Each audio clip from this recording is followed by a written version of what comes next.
جنازہ وغیرہ بھی۔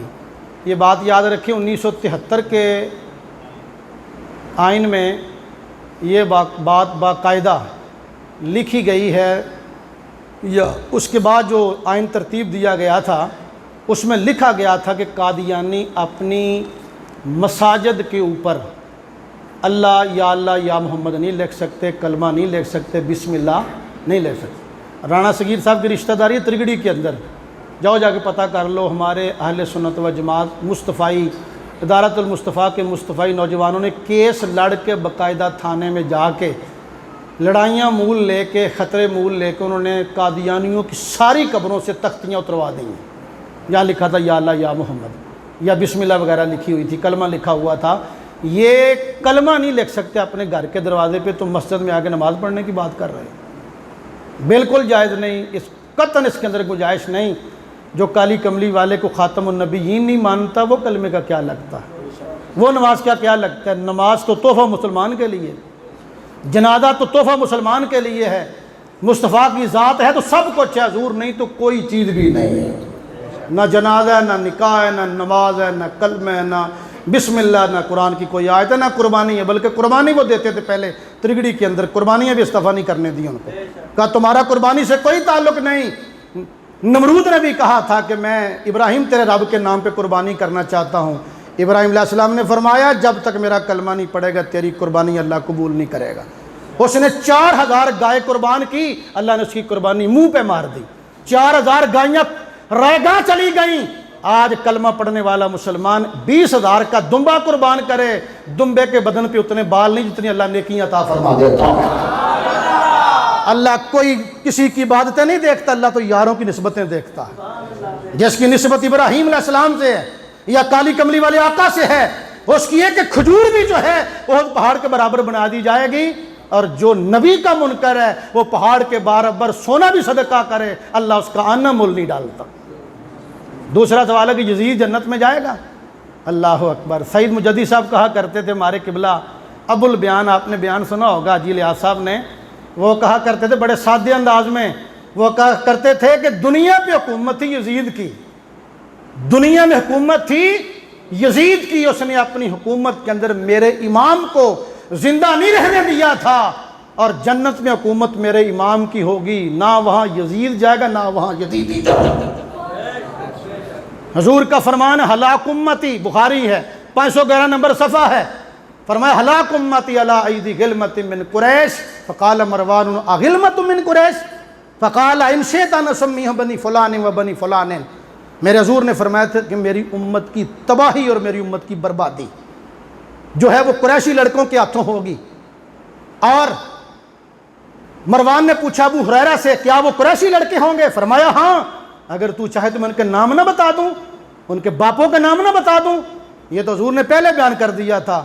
بلکہ امام جعفر صادق فرماتے ہیں جب شمر میرے امام کا سر کاٹنے لگا نا، شمر لائن کتا، تو اس کے چہرے پر برس کے داغ تھے، چتکبرا تھا اس کا چہرہ، تو امام حسین فرمانے لگے واہ میرے نانا، صدق اللہ و رسولہ، تم نے 7 سال پہلے سچ فرمایا تھا کہ میں دیکھ رہا ہوں کہ میری آل کے خون میں ایک چتکبرا کتا منہ مار رہا ہے۔ صدق اللہ و رسولہ، اللہ رسول نے سچ فرمایا کہ ایک چتکبرا کتا میری آل کے منہ میں خون مارتا ہے، منہ مارتا ہے خون کے اندر۔ فرمایا شمر تیرے بارے میں میرے مصطفیٰ نانے نے فرما دیا تھا، ان کے بارے تو وعدے موجود ہیں، جنت میں یہ جائیں گے۔ اللہ تعالیٰ بے نیاز ضرور ہے لیکن بے اصول نہیں مالک، اللہ بے نیاز ہے پر بے اصول نہیں مالک۔ جنت میں یہ تو درکنار ان کا سایہ تک نہیں جائے گا۔ یہ بدبخت انسان تھا، امام حسین کے وجود پہ چھڑیاں مارتا، لبوں پہ چھڑی مارتا ہے۔ اس مجمع کے اندر ایک عیسائی تھا، اٹھ کے کھڑا ہو گیا، عیسائی نے کہا مسلمانوں لعنت ہے تم پہ بھی، یزیدی کو، یزیدیوں کو کہا یزید کو لعنت ہے تم پر۔ انہوں نے پوچھا کس طرح؟ اس نے کہا ہمارے ہاں ایک جزیرہ ہے، جزیرے کے اندر ایک مکان ہے، مکان کے اندر ایک پتھر ہے، پتھر کے اوپر حضرت عیسیٰ کے کھور کا نشان ہے۔ اس عیسائی نے کہا کہ ہم اس مکان کا بھی اس طرح ادب کرتے ہیں جس طرح تم اپنے کعبے کا ادب کرتے ہو۔ اس مکان کے اندر نہ عیسیٰ ہے، نہ عیسیٰ کا دراز گوش ہے، بلکہ عیسیٰ علیہ السلام کے گدھے کے کھور کا نشان ہے۔ جس پتھر پر حضرت عیسیٰ کے گدھے کے کھور کا نشان ہے، ہم اس پتھر کا اس طرح ادب کرتے ہیں جس طرح تم اپنے کعبے کا ادب کرتے ہو۔ وائے بر تو وائے بر اسلام میں تو اور دارد کفر از انجام تو۔ شاعر کہتا ہے تجھ پہ بھی افسوس، تیرے اسلام پر بھی افسوس، تجھ پہ لعنت ہو، اور تیرا تو اسلام ایسا ہے کہ تیرے اسلام سے تو کفر بھی شرماتا نظر آ رہا ہے۔ ایسے لوگوں کا کلمہ نہ دیکھو، ایسے لوگوں کا جو ہے نماز روزے کا سلسلہ دیکھو۔ میں کہ قبلہ کے نقطہ بیان کیا کرتا ہوں کہ پیو نو بندہ قتل کر دینا، پیو نو تے دو علامہ صاحب بیٹھے نے بڑے معتبر میرے ویر نے، بڑے مقتدر نے، پیو دا قاتل پتر جیڑا وہ اپنے باپ دی جائیداد دا وارث نہیں بن سکتا۔ پیو دا قاتل اپنے پیو دی جائیداد دا وارث نہیں بن سکتا۔ تو منو دسو کہ امام حسین اس ممبر دا وارث ہے، حسین مصلی دا وارث ہے۔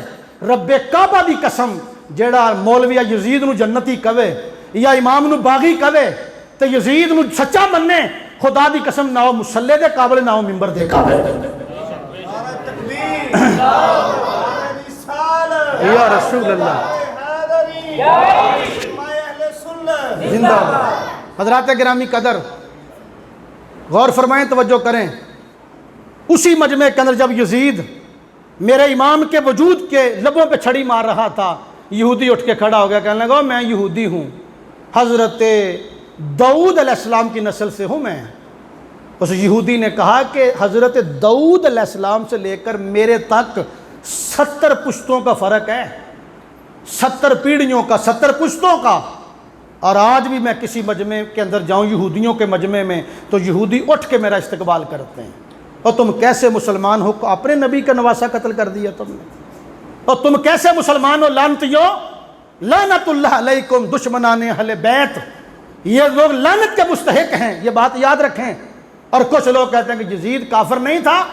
کیوں نہیں کافر تھا؟ اس نے میرے امام کے لبوں پہ چھڑی بھی ماری، اور اس نے شعر پڑھے لیت اشیاخی ببدرن، اس نے شعر پڑھے کہ کاش میرے وہ بزرگ جو بدر میں محمد عربی کی فوج کے ہاتھوں مر گئے تھے، آج وہ اگر موجود ہوتے تو آج میں ان کو بتاتا کہ میں نے تمہارے خون کا بدلہ آج آل محمد سے لے لیا۔ مجھے بتاؤ، جس جنگ کو اللہ یوم فرقان کہے، جو یوم فرقان، جو جنگ یوم فرقان کہلائے، اس جنگ میں مرنے والے کافروں کا جو حمایتی بنتا ہے، علامہ اسماعیل حقی لکھتے ہیں وہ اسی جملے سے وہ دائرہ اسلام سے نکل گیا تھا، وہ کافر ہو گیا تھا۔ اس کو جنتی کہنے والے کسی اور جنت کے متلاشی ہوں گے، جنت بے وقوفاں، احمقوں کی جنت جو جنت الفردوس ہے، وہاں سرداری حسنین کے نانے کی ہے۔ جنتی جوانوں کے سردار حسنین کریمین ہوں گے، اور بوڑھوں کے سردار عائشہ کے بابے ابو بکر صدیق، اور حوض کوثر کا وارث عثمان غنی ہوگا، جس کو حضور نے 2 مرتبہ حوض کوثر دیا ہے، اور وہ اپنے جام بانٹتے جائیں گے۔ دوستان گرامی قدر، اللہ تعالیٰ سے دعا ہے اللہ تعالیٰ ہمیں اپنے عقیدے پہ قائم رکھے، دائم رکھے، اور اللہ رافضیت و خارجیت سے بچائے۔ اچھا ٹھیک۔ ایک گزارش اور ہے آخر میں کہ مسجد کے سین کے اندر پتھر لگانا ہے۔ تمام احباب سے گزارش ہے کہ ذرا بھرپور طریقے سے تعاون کریں تاکہ مولانا قبلہ اصغر صاحب کا جو حکم ہے اس کو بھی ہم پایا تعمیل تک پہنچا سکیں۔ مسجد کے صحن میں پتھر لگوانا اشد ضروری ہے، اس کی بڑی ضرورت ہے۔ تمام احباب سے گزارش ہے کہ اپنا اپنا تعاون پیش کریں۔ اگر جیب میں موجود نہیں تو آپ وعدہ فرما دیں 10 دن کا، 15 دن کا، 2 دن کا، 4 دن کا، اگر پاس ہے کچھ تو آپ پیش کریں۔ سبحان اللہ۔ قبلہ کاری ساجد صاحب کلیم اللہ صاحب نے اپنی طرف سے جو حسب توفیق تھی آپ نے حصہ پیش کیا ہے۔ باقی احباب سے بھی گزارش ہے 2-4 منٹ آپ سے یہ تکلیف دی جاتی ہے۔ حضرات گرامی قدر ضرور ہمت فرمائیں، ماشاءاللہ یہ پکڑے، جتنا بھی آپ کے پاس حصہ ہے نا آپ پیش کریں۔ ضروری نہیں کہ آپ 1000 ہی دیں یا 500 دیں۔ جب آقا کریم صلی اللہ علیہ وسلم غزوہ